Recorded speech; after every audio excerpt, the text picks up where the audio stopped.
I see Atika recording. I see Audrey.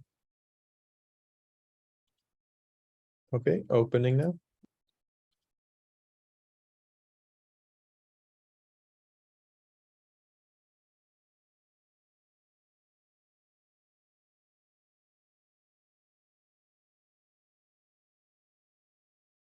Yeah, webinar is open. Atika, floor is yours. Great, thank you so much. I think we're just going to wait till we have attendees, and so we'll get started in about 1 minute.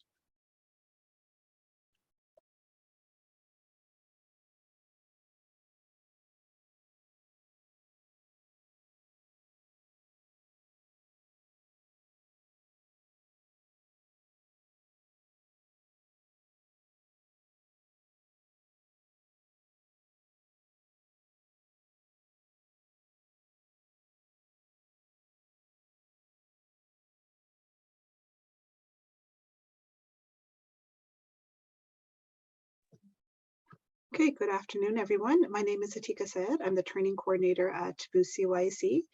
Welcome to today's webinar titled Adapting the National Guidelines, BC Network of Child and Youth Advocacy Centers Practice Principles. Our panelists today are Brooke McClarty, Krista Arson, and Leah Zilli. Their bios have been sent in the save the date if you're interested to learn more about them. Just a couple of housekeeping things before we get started here.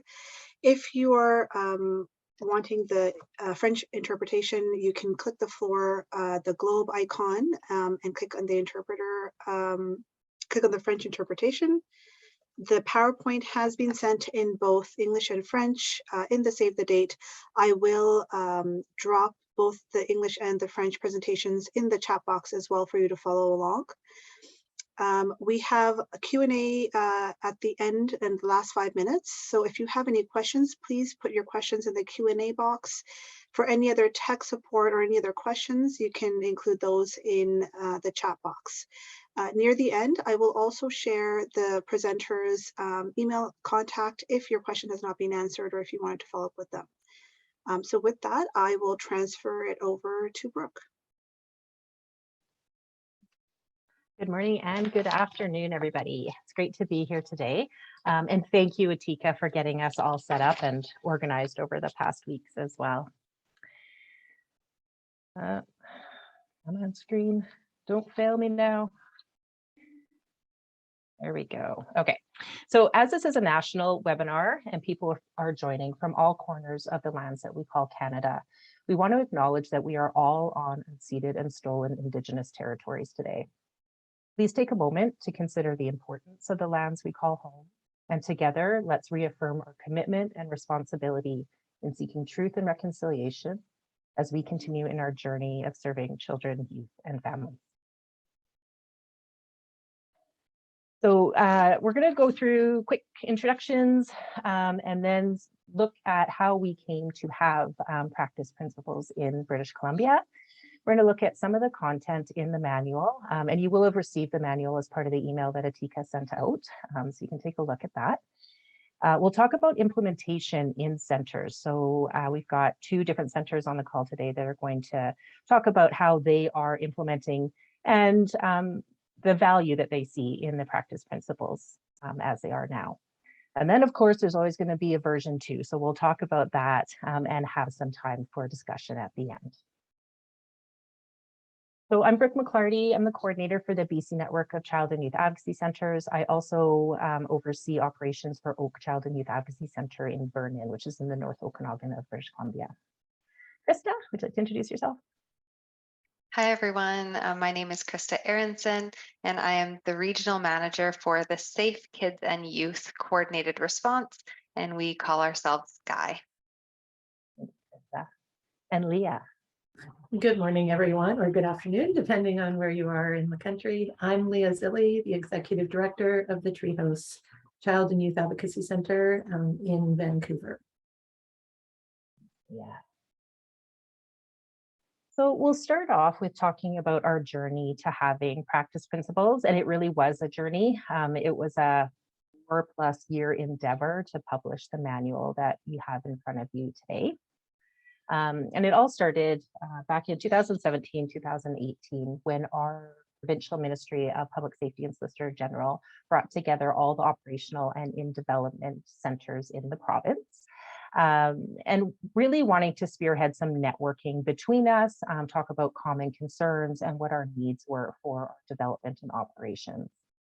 So we had a steering committee put together, and that was leadership from each of those centers. And we worked to officially form the network in January of 2018.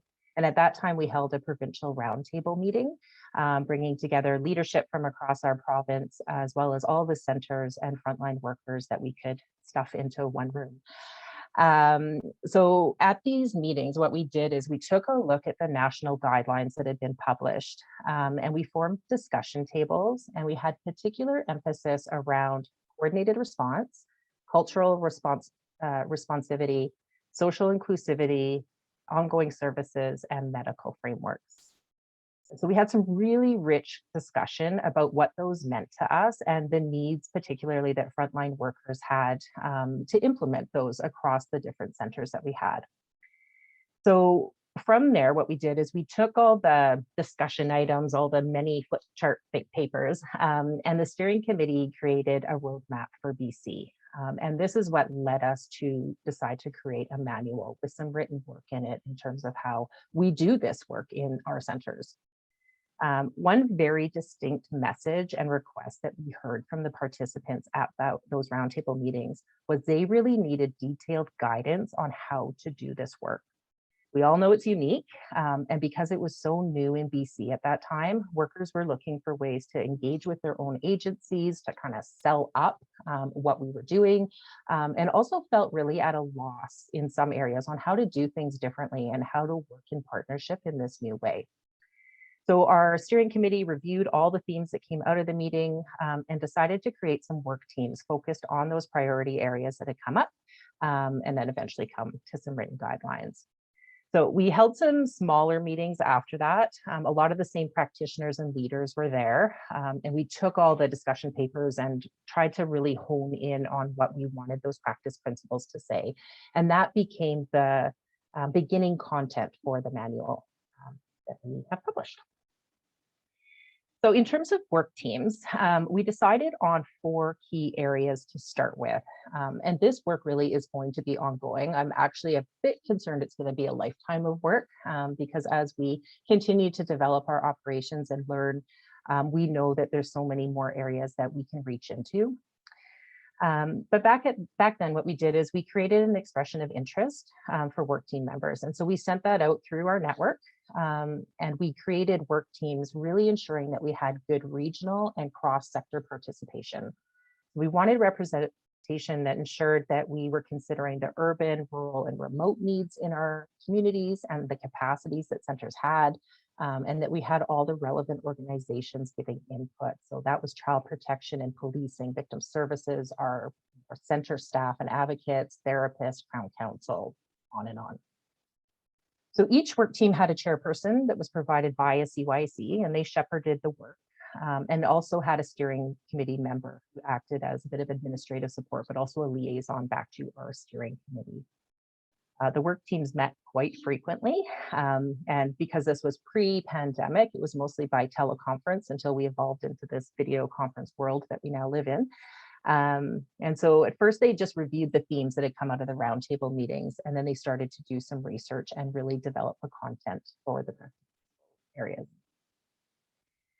The emphasis for the work teams was not to be prescriptive. So we didn't want to create a manual that wasn't useful to CYACs. We wanted to make sure there was lots of leeway to adapt the principles to the realities of each community. And we wanted them broad enough to be able to apply to all centers. We didn't want the manual to be something that folks read and then went, this isn't going to work for us, and then they would throw it away. So we really, really emphasized that they had to be broad and it had to not be prescriptive. So because the work teams were made up of mostly frontline practitioners, we really saw the need for the input and review by decision makers for each of the sectors that are involved in this work. So we created an advisory team and it had a terms of reference, which is just a snapshot on the screen there, just to help to guide the development of the practice principles. So they were there to consult on their own organizational policies and would the practices align with those, and ultimately to review and accept the principles that were developed. So this team met 3 or 4 times a year. They answered questions, they gave feedback on materials, and were generally a point of contact for us when questions arose. So the team was led by our provincial ministry, Public Safety Solicitor General, and we had membership from RCMP, from Municipal Police, Crown Council, Child Protection, First Nations Health Authority, and Specialized Pediatrics. So content of the principles. So again, you have a copy of them, and I'm really sorry for our French speakers that we don't have this translated. We'll take a look at doing that for the next version, which I suspect will be out sometime next year. So as I mentioned, we started with the national guidelines at the roundtables, and ultimately, everything that's in the national guidelines is in our practice principles manual, but it looks quite a bit different. It's laid out differently. One difference you'll know if you are going through the manual is that like number 10, guideline number 10, guideline number 2, we looked at those as core elements of a CYAC. So we didn't put them in as practice principles themselves, but we have them up front in the manual just to describe how the model looks. Speaking of which, so this is the first section in the manual, and we outline these basic items that are on the screen as being core to a CYAC model. So for formalized partnerships, we talk about the need for a signed partnership agreement or memorandum of understanding that outlines things like roles and responsibilities of each of the partner agencies, the legal aspects of information sharing, identification of a lead agency, and lots of other necessary areas. Under the multidisciplinary team section, we talk about how an MDT functions and how at a minimum we need to see police, child protection, victim services, and Indigenous organizations at the table. I find this section really helpful when I'm talking to communities that are looking to develop a CYAC, and just have some conversation with them about, well, these are the core players. You need to have these in order to move forward. And so helping them to relationship build in their community and bring those folks to the table. And then service models goes through the 3 models we see in British Columbia, and case flow just gives a really general outline of how a case makes it to and through a CYAC model of service. So that's up front in the manual. Next, we looked at guiding frameworks. So when we had the work teams creating the practice principles, we had it made part of the terms of reference that they would take into account these items that are up on the screen, and that they would build the practice principles embedding these frameworks into the content rather than having them as an add-on. Unfortunately, that meant when we went to put everything together into one place, we had a lot of repetition. So what we did is we took out as much content as we can to provide some framework around these 3 items in an introductory section. And that way, as folks go through and read the practice principles, and we mentioned, say, trauma-informed practice, they have a reference to what we mean by that a little bit earlier in the manual. So I mentioned that we wanted to see these elements embedded in the principles. This was really important, and it was a point that came out of the roundtable discussions, that how we serve children in a safe and inclusive manner can't be an afterthought, but it had to be interwoven into all aspects of the way that we practice. So you will see that through the practice principles themselves. I would say this section is partially done. We got it to a point where we felt comfortable to publish it, but there's still a lot of work to do in this area, and that's work that we're embarking on already. Good old information sharing. So as any of you have developed a CYAC know, how to legally and ethically share information in an MDT is one of the most critical questions to answer. And so this was a really important component for us to add into the manual. So we were really fortunate that in British Columbia, there's already been a lot of work on how to share information in multidisciplinary teams. And so we were able to build off that work. We hired the legal analyst that did a lot of that foundational work, and had her review and write a section for us on that. So it is specific to British Columbia because some of the privacy laws are provincial, but there's also federal acts explained in there as well. I would suggest if this is an area that your province or community needs, that you could probably take it out and have it adapted for your province. And it probably wouldn't be too much work because there's a lot of similarities across our acts. So in the middle of creating the practice principles, we also hosted an information sharing workshop with the same legal analyst that provided the content for the manual. And it was really good because a lot of questions rose there that we were able to say, oh, okay, this is something that needs to be answered in the manual itself. So we had a lot of cross content happening there, which was really helpful. And as part of that workshop, we also developed a guide to working with mature minors. So that's been added into the manual as an appendix and might be something that you find helpful.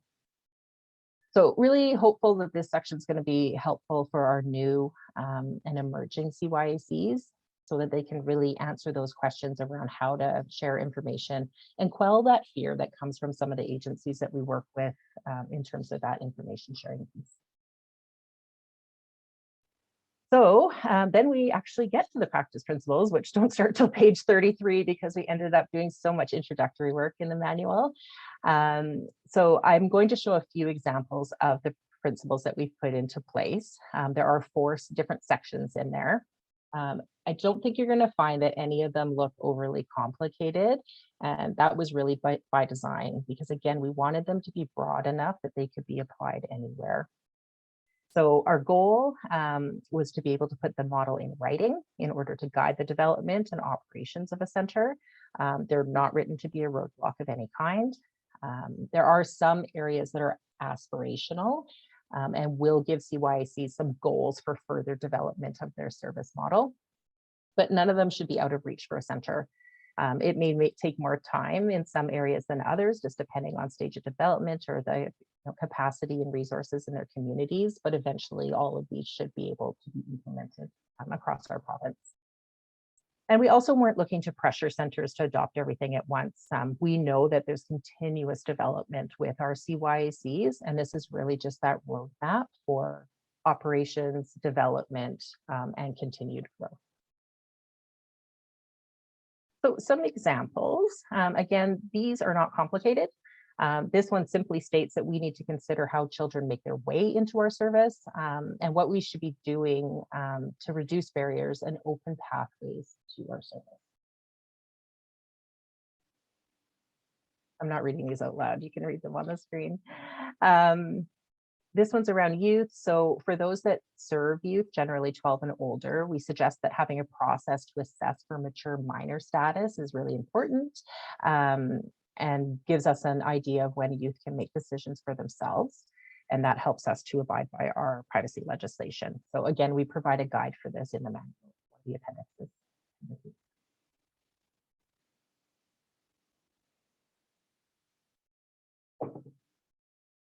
So we did create a principle around monitoring of interviews, and that's to encourage consistency of this practice in our service.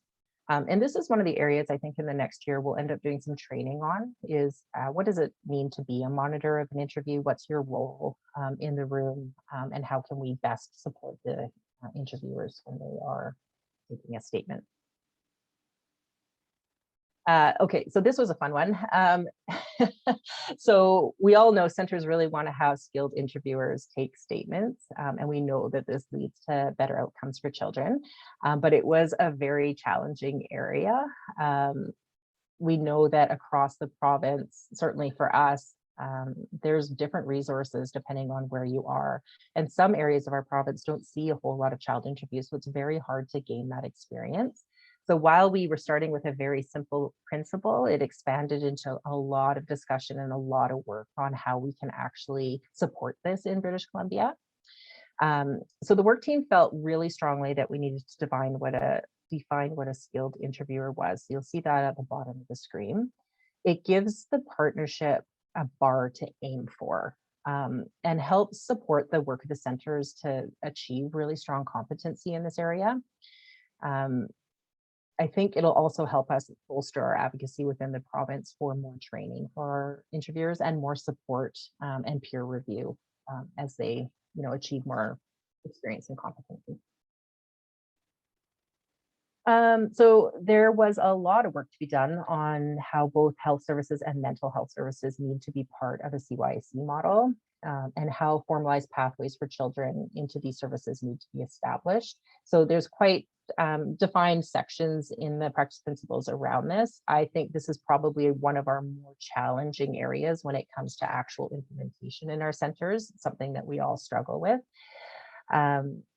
This one, for example, seems really, really simple, but there's so much work to do behind the scenes to actually make this available to every child that comes to our center. So again, it's going to be aspirational for some communities, but these are things that we're talking about all the time, and having the principles as part of the roadmap we're following should assist us with our potential partners in our communities to get this up and running. And that's just one more example. Okay, so that's about enough from me. We're going to turn to a panel now and talk with Leah and Krista about how they are seeing the implementation work in their centers.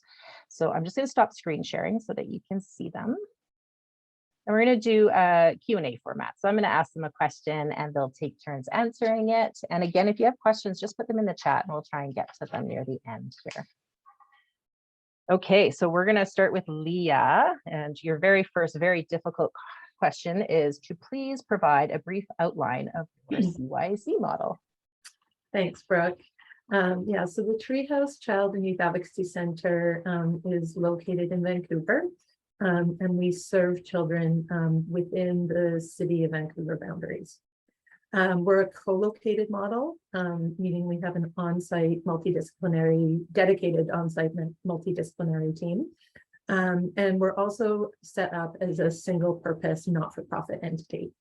We're located just across the bridge from downtown Vancouver, and we serve children and youth that have been impacted by abuse and violence within the city of Vancouver. It's a child, and we have a child and youth focused space. And it's a very calming, welcoming space for children and their families to come to. And our on-site team comprises 4 police detectives and 1 sergeant from the Vancouver Police Department, 2 social workers, 1 from the Ministry of Children and Family Development, and 1 from our delegated Aboriginal agency.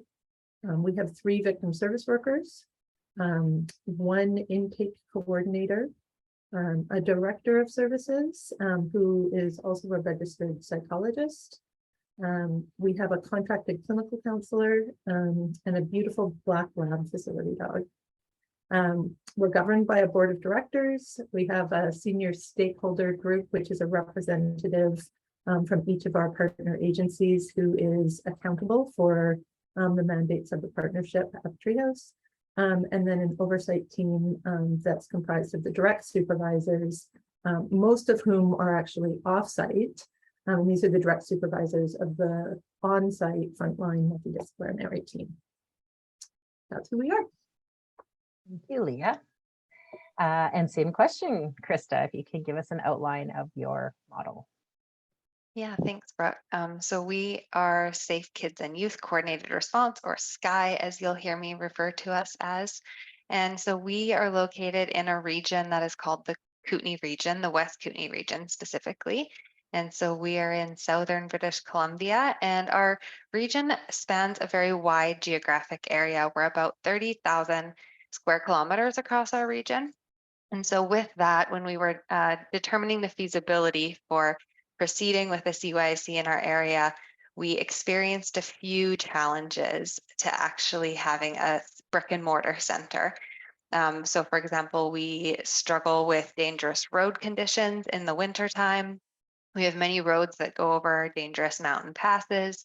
We have infrequent or no public transportation between communities. And our geographic or our spread of our population density is quite wide. We're low population density, large area. So it was challenging for us to really look at how we could have a building in one central location that would serve all the children and youth in our region. And so our model is what we call a rural model, Child and Youth Advocacy Center. And so we don't have a building specifically, but we do have child-friendly interview rooms located in each of our 6 participating communities spread out across our region. And in each of those communities, we also have multidisciplinary teams or MDTs. And we have 2 SCI coordinators or child advocate positions.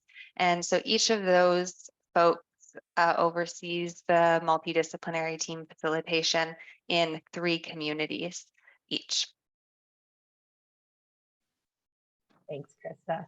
So 2 very different models, which I think will help as we talk about the practice principles and the different ways of implementing. It certainly was on our mind as we developed them that we were catering to large urban areas with dense population and really huge geographical areas with a lot of a spread out population, and then everything in between. So great.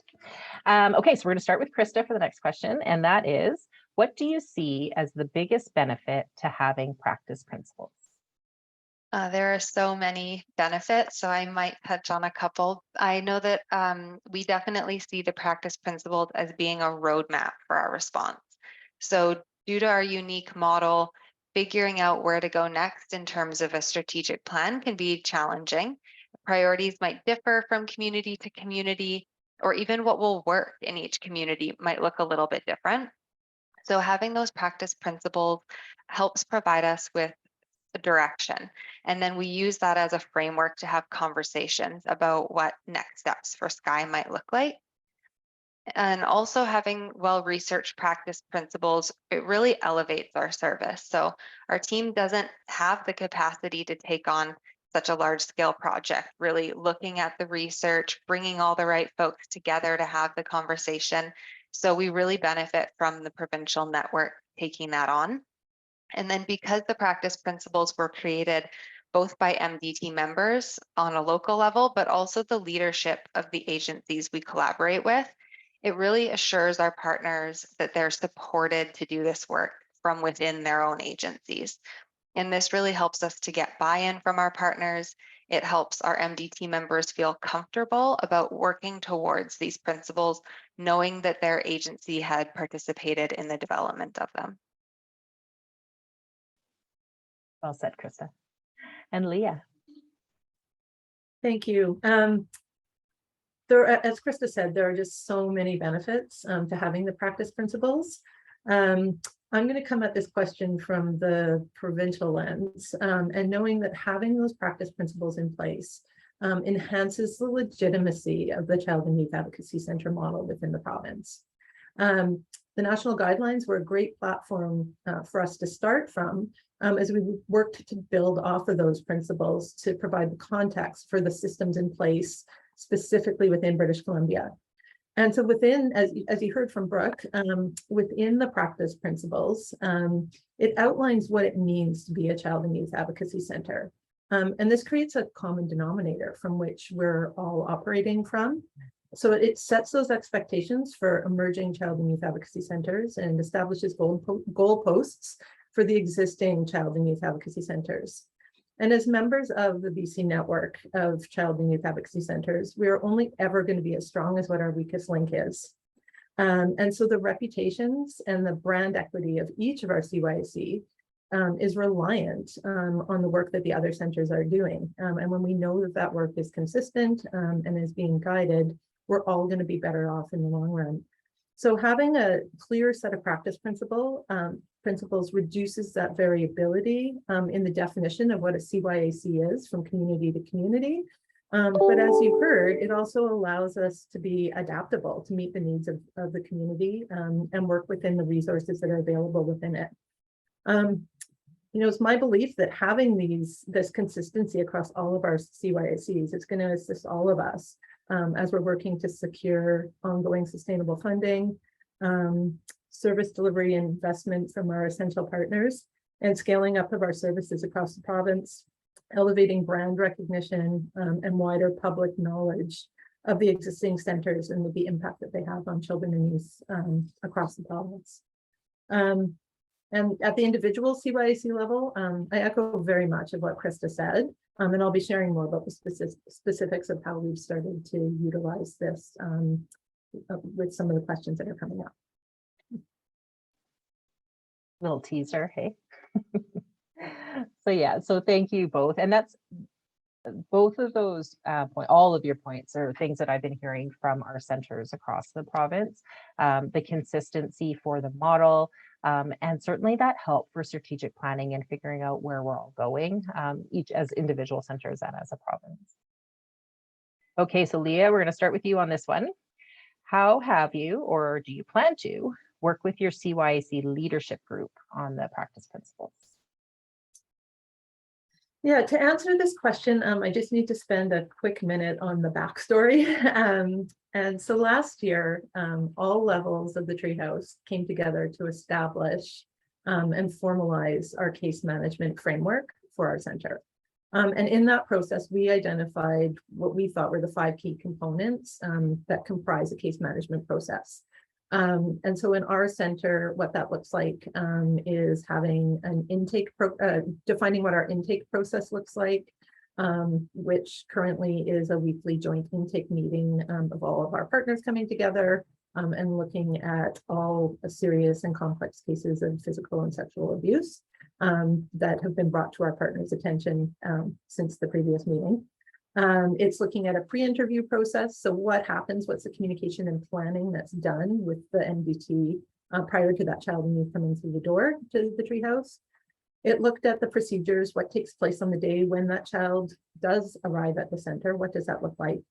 Then it looked at a case tracking process. So this is a monthly meeting in our case where case updates are provided with all the partners that are involved in the case. And then finally, a case review process. And that is a deeper dive that's done on a bi-monthly basis of a particularly complex case that may have come to our attention and an opportunity to debrief and talk about some of the lessons learned from that process. So as we went through that, our commitment to our partners was that we would ensure that we would have these processes implemented for a year, and then we'd come back together to review the processes. So what was working well, what's been tricky, why has this been tricky, and what changes do we need to consider? So we're just at that stage right now where we're embarking on this review, and the release of the practice principles really could not be better timed. So the practice principles weren't a new document to our frontline workers or to our supervisors or our partner liaisons. We had all members, or we had not all, but we had input from all levels of our organization in the drafting of these principles and reviewing them for anything that they deemed a potential roadblock. So when those practice principles were released, we already had at our leadership table an investment in the success of these practice principles and utilizing them as goalposts for our center. These principles were deemed sound and legitimate, and it makes a review of our own processes and the conversation of the alignment between our existing case management processes and the practice principles so well timed. So what we've just embarked on, the process that we've just embarked on is to combine the review of these case management principles with a partner's self-assessment of how well our center is doing and being in alignment with the case management principles that have been set out within the practice principle guidelines. And so the way we've done this is we've established a survey. We utilized the survey format with a 5-star rating system. And at the end of this process, we will have a scorecard for the practice principles, which will then provide a reference point for the discussion amongst the partners on where the biggest opportunities are to move the dial on that score, and reflect on how our case management framework components could be adjusted or enhanced to help us achieve that. So for an example, we might find that on a scale of 1 to 5, the alignment of the Treehouse to the principle that child and youth advocacy centers support children and youth of all ages who have experienced abuse or violence might be scored at about a 3.5 out of 5. And at the same time, we're asking for feedback on the 5 components of our case management process. And in that, we might find that our joint intake meeting process isn't working as well as we had planned. So what the practice principles will do is allow us to bring focus to this conversation, shining a spotlight on the goal of ensuring that children of all ages are brought to the treehouse, and the role that that joint intake meeting has in helping move the needle on the score upwards. As we already have everyone believing that these are the right processes and the right principles, perhaps we'll be just looking at some refinements to how cases are identified for the joint intake meeting, and a commitment by our partners to look at their internal processes to streamline how youth files might flow to the treehouse. So this scorecard gives us a baseline to work from. And after some adjustments to the processes, we'll do another review down the road and see if these adjustments have had the impact that we were hoping on the overall score. Great, thank you so much, Leah. And Krista, same question. So how have you, or do you plan to work with your CYAC leadership on the practice principles? Yeah, so it's interesting to hear Leah's comments, because although our model is so different than Treehouse, we have a lot of similarities in how we tend to tackle the practice principles. So for sure, same as Leah, along the way, we made sure that folks are being kept in the loop throughout the development of the practice principles.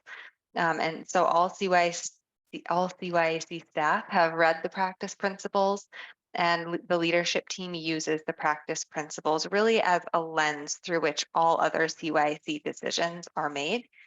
And we're always asking ourselves, how can we improve our response, or what actions can we take to enhance our service? But how can we do so in a way that aligns with the practice principles? And so similar to Treehouse, we've developed a survey as well that we will send out to MDT members. We're planning to do that twice a year, and our hope is to be able to gather feedback so that we can further keep refining our model. Great, thank you. Okay, so next question, Crystal, you'll be up first, is how have you, or do you plan to work with the frontline multidisciplinary team on implementing the practice?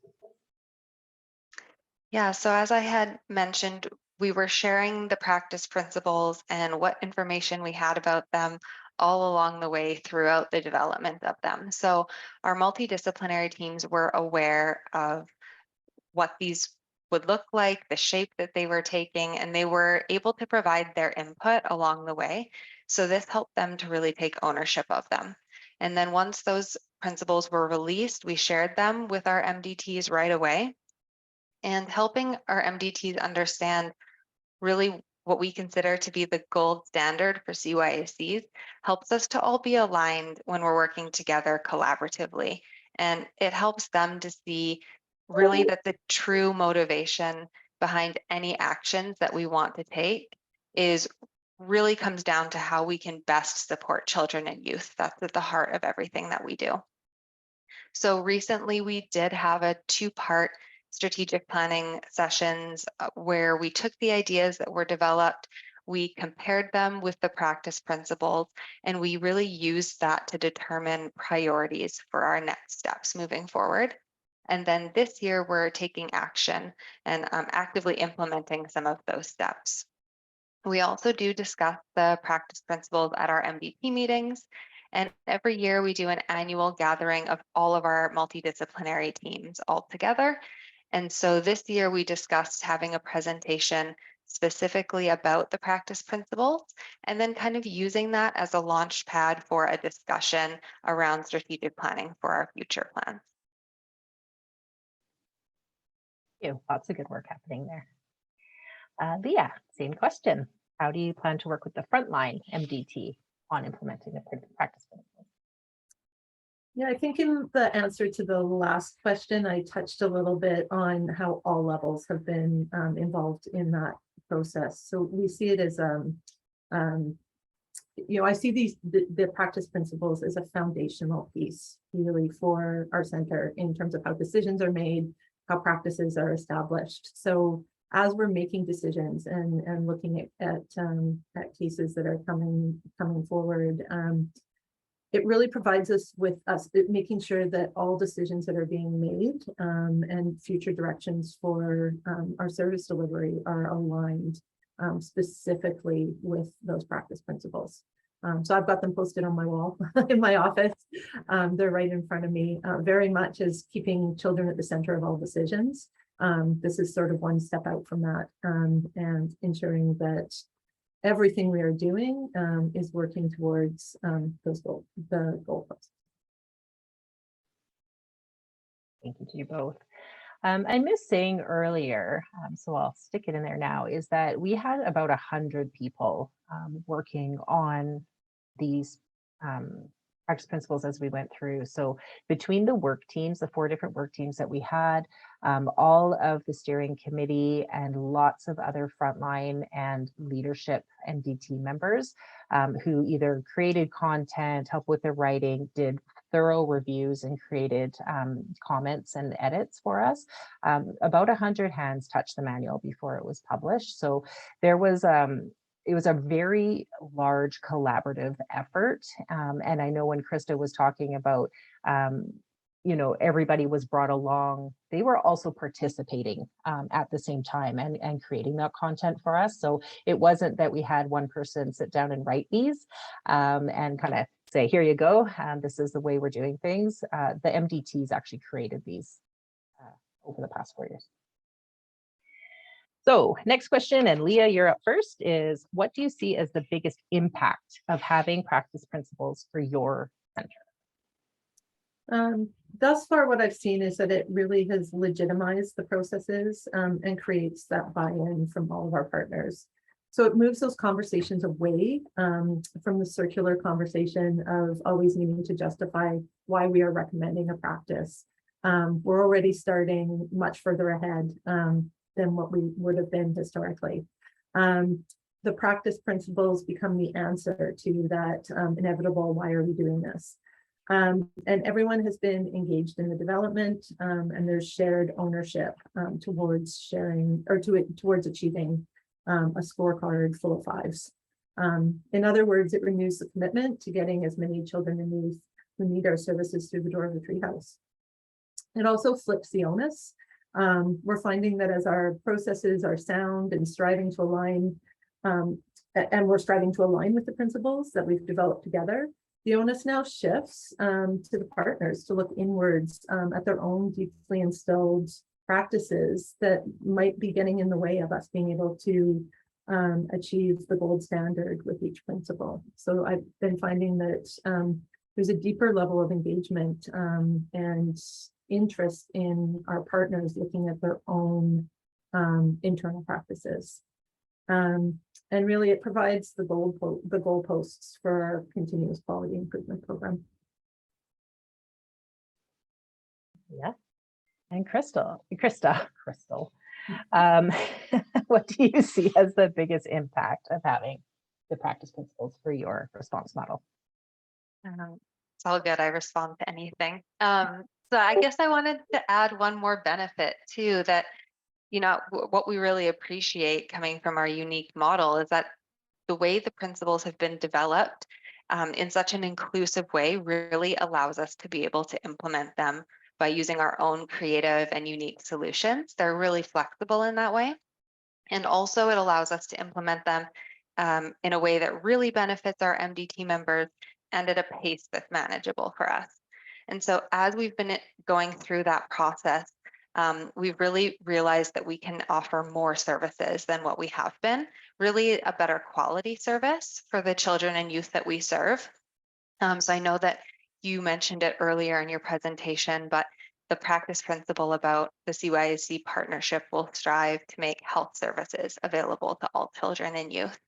And so looking at that for our region, that's something we have not yet been able to offer a full range of health services for all the children and youth that we serve.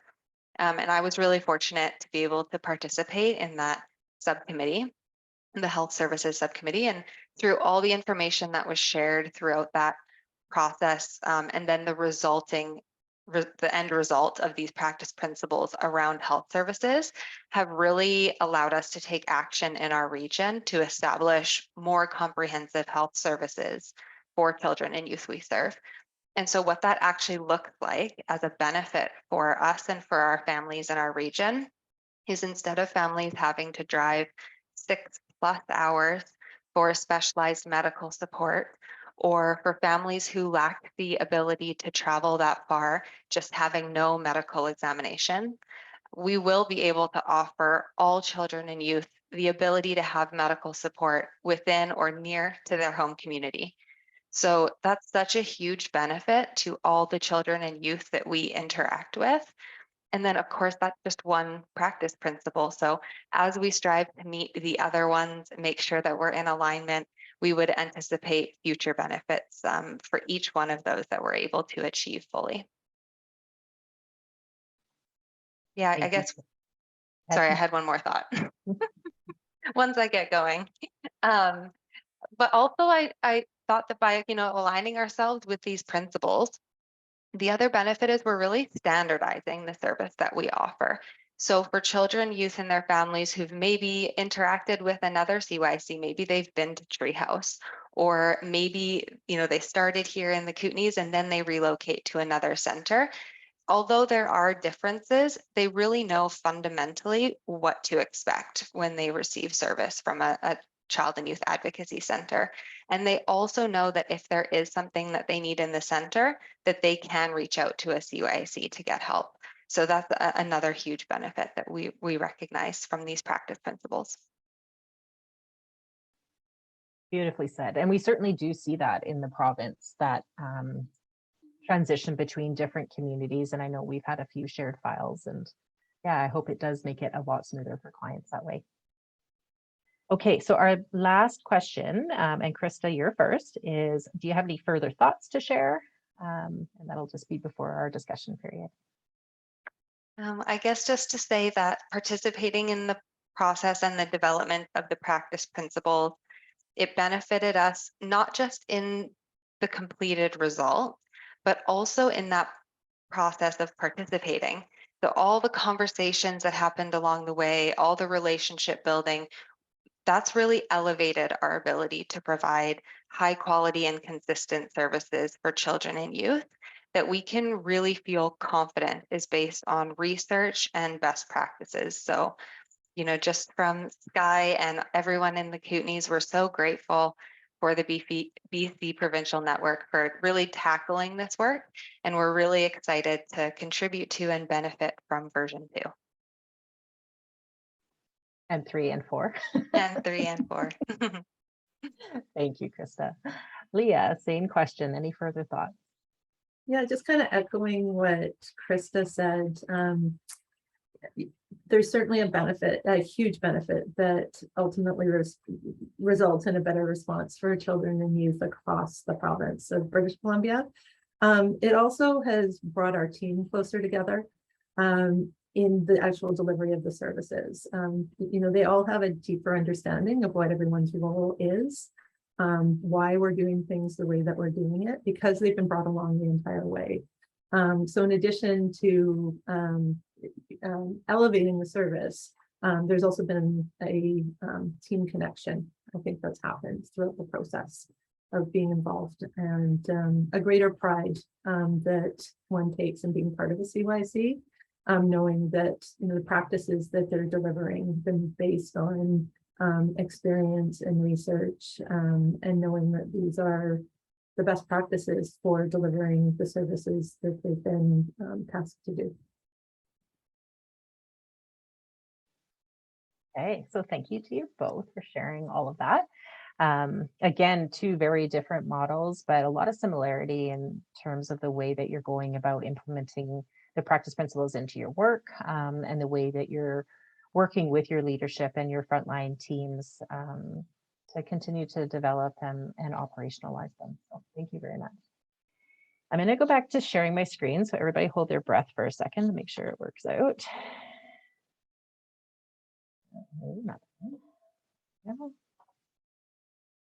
Okay.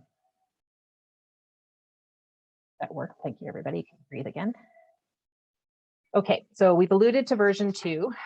Before I speak on this, though, I will hit on a couple other pieces. One is that as we created the content for the manual, there was a lot of conversation about training. So if we write this practice principle into the manual, we need to attach training to it to make sure that the meaning flows through and we do have that consistency within the province. And so we have quite a long list of training that we will be either trying to find if other centers have already done it or other provinces have already done it, or bring in ourselves. So over the next couple of years, I anticipate we're going to have a very full training calendar. The other piece I want to touch on is the scorecard that Leah mentioned. So Leah had this brilliant idea right when we were wrapping up the practice principles of creating a scorecard for CYACs to be able to rate themselves against the principles. So taking a look internally at what we have in place, what is working. And so we are, as a network, adapting the practice principles into a scorecard using a lot of the work that Leah and her team have already done. And we'll be able to publish that within the next few weeks. And again, it's just internal. It's not for them to submit it anywhere, but for everybody to be able to take a really good look at how their operations are going and whether we're meeting the best needs of our children and youth and families that are coming through, and what areas do we need to continue to develop in. So we'll be excited to share that as well in the coming weeks. So in terms of version 2, I did mention earlier when I was talking about the guiding frameworks is we still have quite a lot of work to do in certain areas. And a few of those are up on the screen. A lot of it we've already started. We got to a point with the manual that we needed to publish it. It was time to get it out into people's hands. So we couldn't wait for perfection in all of the different areas that we wanted to make sure were included. So we did the best we could and got some of our very basic premises into writing, and are continuing to work on it. So we have a commitment for the end of next June is to pick up the manual and take a look at what edits need to be made.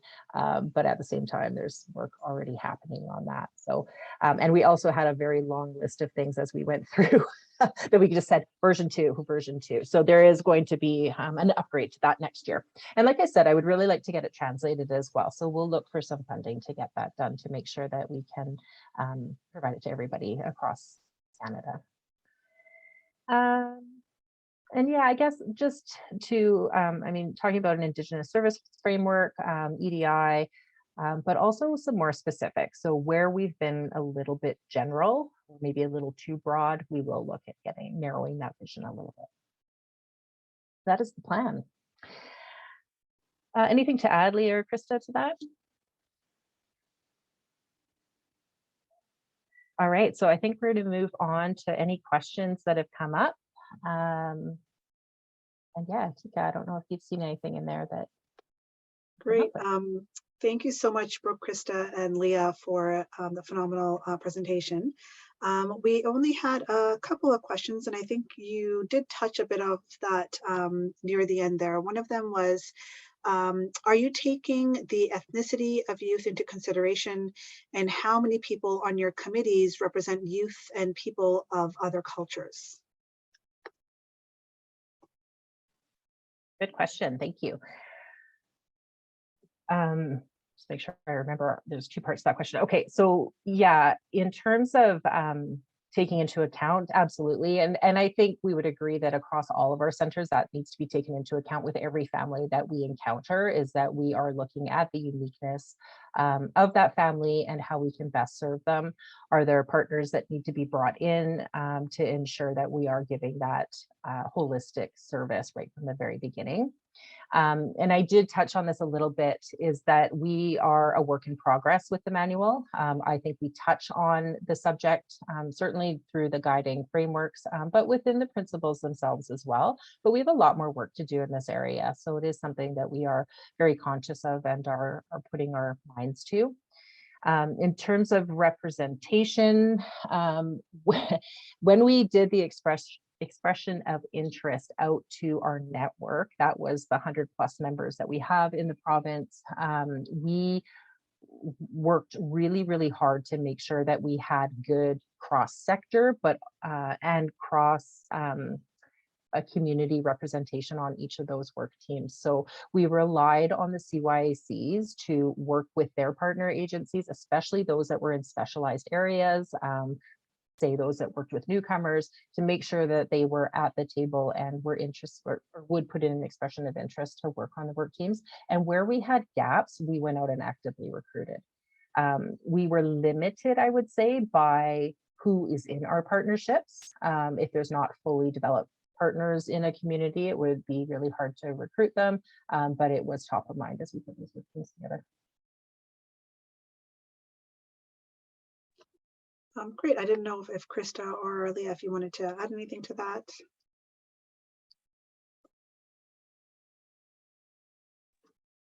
Okay, so that was actually it for questions. So I don't see any other questions coming through. I'd like to thank all three of you for an excellent presentation. Thank you so much.